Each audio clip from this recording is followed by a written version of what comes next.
Hey, what's up? This is ITZY here and I'm finally back with a new video. If you have been following me on Instagram, you've probably seen that I've been pretty busy with college, so I couldn't really film anything. But here I am again because JYP and in particular Division 2 are again not really handling ITZY very well. They're pretty much ruining them, sabotaging them again and again. So yeah, I just couldn't not come on here and speak up about it. But before that, real quick, please make sure you hit that subscribe button and help me reach my pretty little goal of reaching 4K subscribers. I'm really happy for the support that I've been receiving recently. So like a big thank you to you guys. Thank you so much. And now let's finally get into the video. Let's go.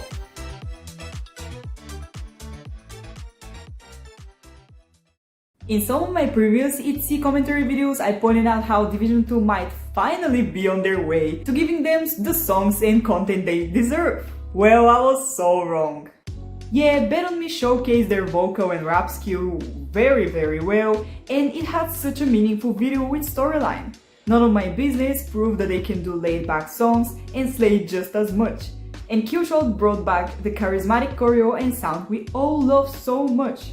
But looking back at the big picture now, it's kind of obvious how messy of an era it actually was. For example, again just like with Checkmate, we have the girls in badass outfits and settings for the photo shoots in the album, but those have absolutely no links to the title track Cake or most of the other tracks whatsoever.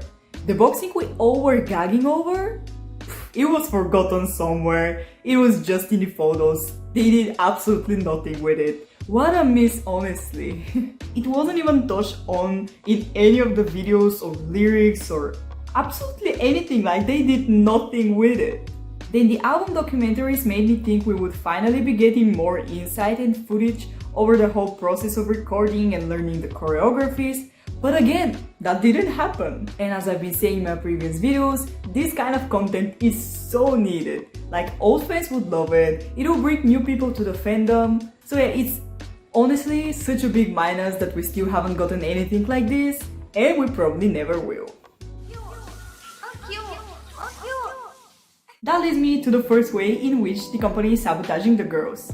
First and foremost, they still haven't let them take any creative control over the music they put out, and let's be real, ITZY is in their 4th year, almost 5th, and they still haven't written or composed or produced 0 songs of their discography. 7 mini albums and 1 full-length album later, and they're still given songs written by a bunch of different people and are mostly forced to strictly follow the guide tracks. As I've mentioned before, some of the girls have spoken up about not having that kind of control. Yeji said her Artist of the Month performance was the first time since debut she had some kind of control over. She also said that she has sent ideas and lyrics to the company, but so far they have rejected them. Cheering also had an interest in writing songs, but I guess the company again rejected that. Way back when, while in Mix 9, Ryuji had presented a song with some parts written by her. And you might not realize how big of a problem that actually is, but look at pretty much every other established K-pop group. Almost in every group, there is at least one member who writes, composes, or produces their songs. For the creative control to be in the hands of the members themselves means cohesive sound, linked stories, vulnerability. It makes the whole experience for them way more meaningful. And this actually makes me concerned for ITZY. If they continue like this, their time as a group might be less than we'd expected. Because imagine having all of those ideas and not being able to turn them into anything. They eventually will get tired of it.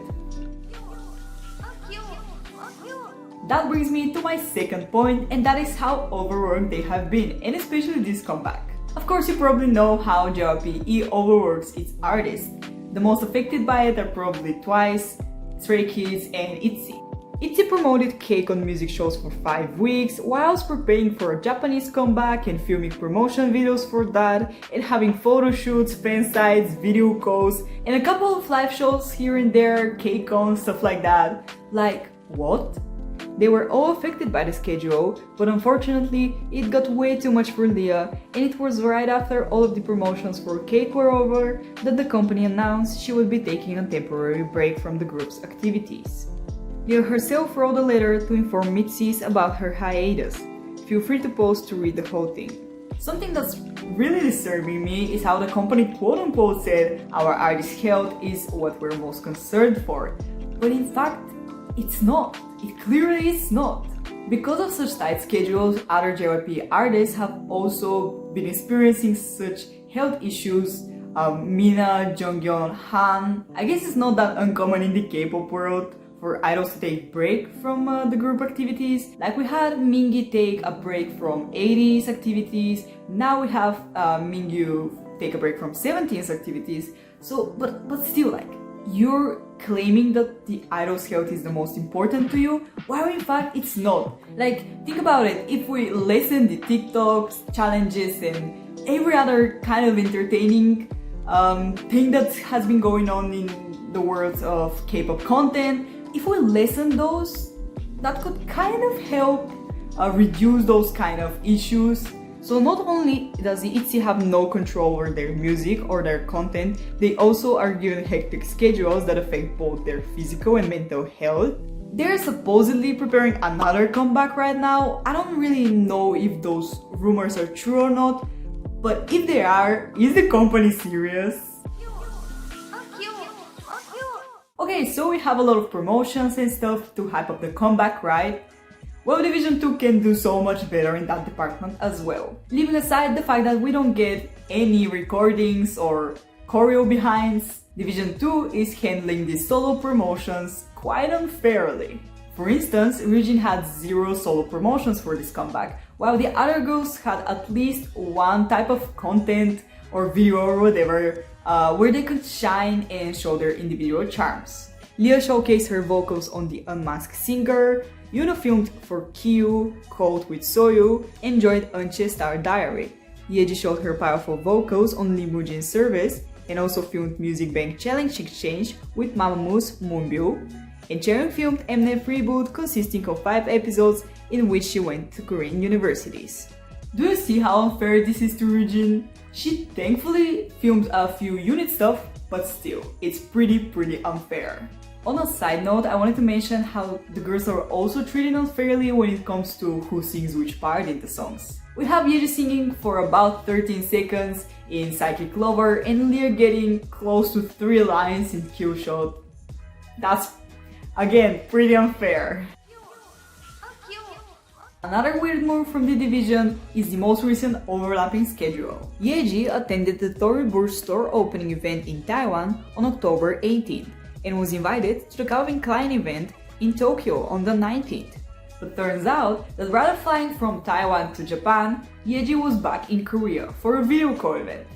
Where is your prioritizing? Because of it, Yeji couldn't attend such an important event, and that could honestly hurt her image, not only in the eyes of Calvin Klein, but also other brands that were interested in her. So let's summarize. The division could have the most hectic schedules, but couldn't think of rescheduling the video call so Yeji could attend the Calvin Klein event. Do you see what I mean when I say that the company is sabotaging them? Just imagine how many other events or important things the girl missed because of such doings. Another thing I wanted to mention is the girl's styling. If you are following ITZY quite well, you might have seen how they use some of the same outfits for different performances. Like how they use those outfits for KCOM M Countdown, but use them as well for the Gangwon Youth Olympic Games event, just with different hairstyles. They use these outfits for the Head in the Clouds festival in New York, and also for Music Bank in Mexico, again just with different hairstyles. Also, who thought it was a good idea for Yuna to wear white pants for the Head in the Clouds festival? She's pretty much blending with the backup dancers. And do they really think they did something with Yeji's makeup for the Evergreen Energy campaign? The blush or whatever they used right under her eyes makes her look tired. They also did Ryujin so dirty for the cake promotions. Creativity? Honey, it's missing somewhere, I don't see it. Out of so many performances, they styled her hair maybe 2 or 3 times. The last time I think we saw creativity, some kind of thinking process regarding their makeup and hairstyle and outfits, it was during Crazy in Love era. And yeah, it could be because it was their first full-length album or whatever, but I don't see a reason why they are doing pretty much nothing now. or the few times that they actually do something, they come up with ideas like this one.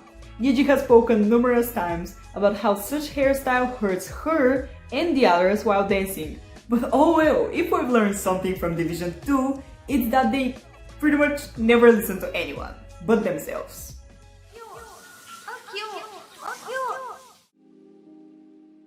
So when you combine all of those things together, it's clear how the company is the one failing the girls and the reason why many are not supporting ITZY anymore. I kind of understand them. When the music isn't meaningful for the artists themselves, it can't hold any meaning for the listeners as well. But still, those people weren't their real fans.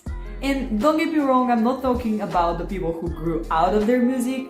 That's completely normal. But I've seen people saying that their music now is trash, which is disregarding, kind of immature if you think about it. But yeah, I will never unsupport my girls. I will always be rooting for them, and I encourage you to do as well. If you have the opportunity, please make sure you stream their music, buy their albums, buy their merch. If you can attend their concerts even, write them letters, write them bubble messages, everything you can to show your full and honest support. And hopefully Division 2 can someday finally learn how to treat them, or they could sign for some other company, who knows. That's it from me for today. I hope you guys enjoyed this video. If so, again, stay tuned for more, and I'll see you guys next time. Bye!